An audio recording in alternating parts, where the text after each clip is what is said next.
Hello everyone. তো সকালবেলা ঘুম থেকে উঠে আমি ছাদে গিয়ে দেখি মা আর ঠাকুমা বড়ি দেওয়ার ব্যবস্থা করছে।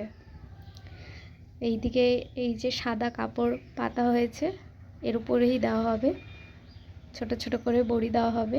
আমাদের প্রত্যেক বছরই দেয় মা, এবছর একটু দেরি হয়ে গেল। তো এই যে বড়ি দেওয়ার আগে ভালো করে এগুলো ম্যারিনেট করতে হবে। এখানে ডাল আছে, সাদা কুমড়ো আছে, আর এই যে ছোট ছোট এগুলো কালো জিরে, এগুলো ভালো করে আগে মাখাতে হবে। যত মাখানো হবে তত বড়িগুলো ভালো হবে, সাদা হবে। তো মা এখানে প্রথমে বড়ি দেওয়া শুরু করেছে, এদিকে ঠাকুমাও দিচ্ছে, আমিও দিয়েছি। আমি অত ভালো পারি না, তবু একটু চেষ্টা করেছি। তো ভিডিওটা তোমাদের কেমন লাগলো কমেন্ট করে জানিও। আজকের মতো টাটা, দেখা হচ্ছে পরের ভিডিওতে।